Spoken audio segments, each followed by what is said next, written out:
2010, and you're watching Channel 247, your favorite Washington news channel. I don't believe it's such a good morning, Bella.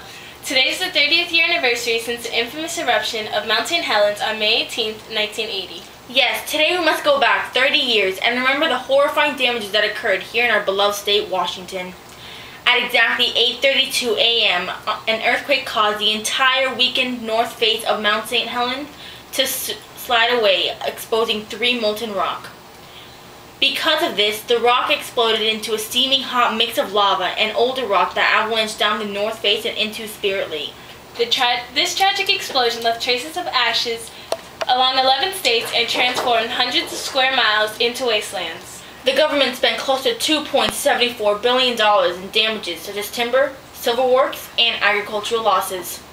This doesn't include the amount of money for personal property losses, the cost of ash cleanup, and the loss of tourism in the area immediately after the eruption.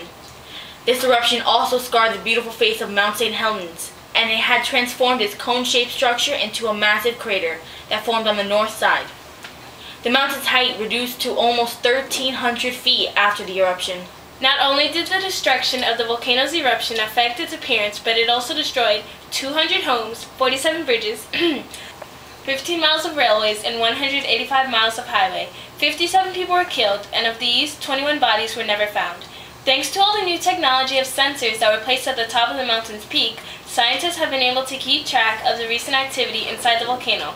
For this reason, there was an evacuation order set in late April, once they noticed the bulge on the north face of the volcano was increasing in size. Only 2,000 people decided to listen to the officials and leave. So tonight we'll take you back 30 years ago, and we'll show you the original footage. Roll it!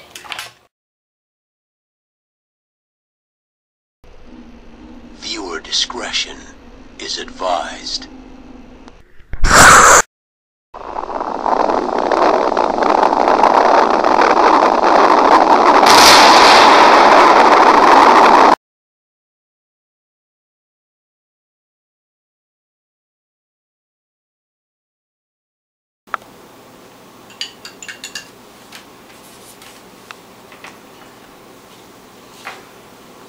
Why, hello there. Hello! I'm here just one day after the eruption with the volcanologist, Dr. Volcano. Please tell us a little about what the volcano looked like and what type of eruption occurred. Mount St. Helens was a plinian eruption. It was a tall and steep composite volcano. It had a bulge on the north side of the volcano.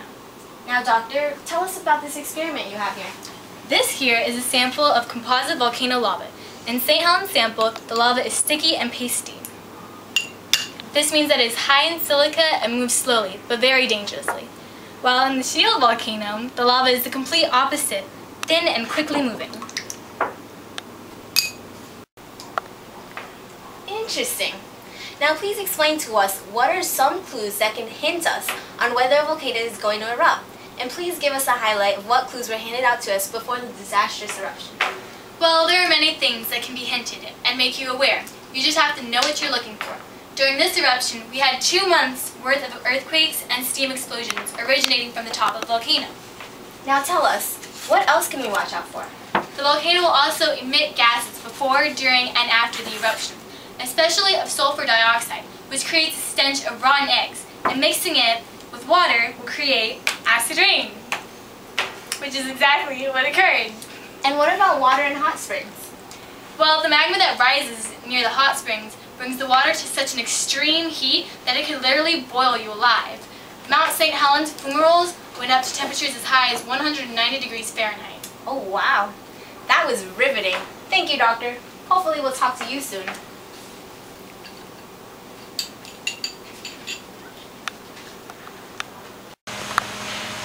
This is your field reporter on the scene, and I am on the scene. Well, just a few hours ago, there was a big explosion from Mount St. Helens. As you can see, it's dark outside from the volcanic ash that is blocking the sun from the earth. I'm here with Whitney and Sage. Hi! They were deeply affected by the eruption.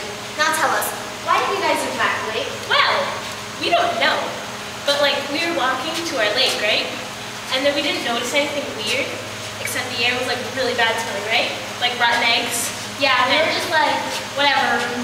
So then we were going to the lake, right? We were going, and then And then there was like a billion dead fish. And it was so gross. You should have been there. No, you shouldn't have been there because it stunk. Never mind. Then you shouldn't have been there. Well, yeah, that was enlightening. You're so dumb. Okay. Let's get out of here. We should turn that off. And that was a clip of the day Mountain Helen erupted.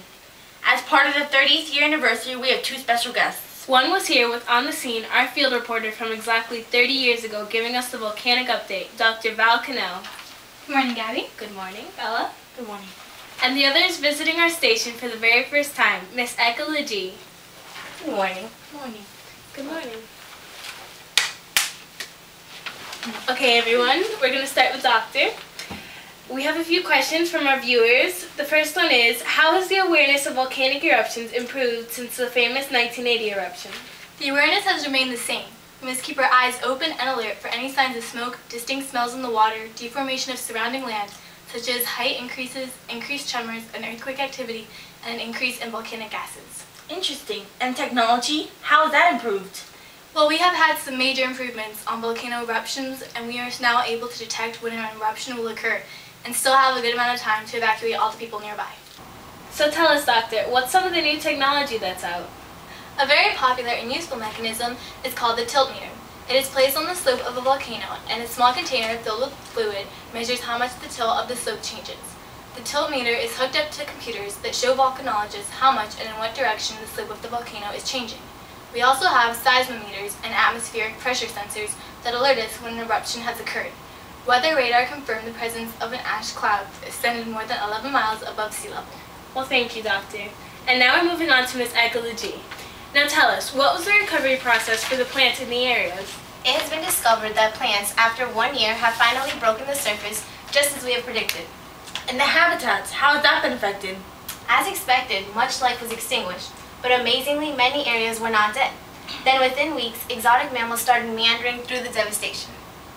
But exactly how many animals were killed? 1,500 elk and 5,000 deer were killed. 12 million Chinook and coho salmon died when their hatcheries were destroyed. Another estimated 40,000 young salmon were lost when they swam through turbine blades of hydroelectric generators. That's depressing. But, anyway, Doctor, do you think the volcano will ever erupt again in the future? The mountain is expected to erupt again, but no one is sure when it will happen. Well, thank you, Dr. Volcano and Miss Ekala G, and thank you, viewers. Tune in at 6 p.m. for your local Washington news updates. Have a great day. Good day to you!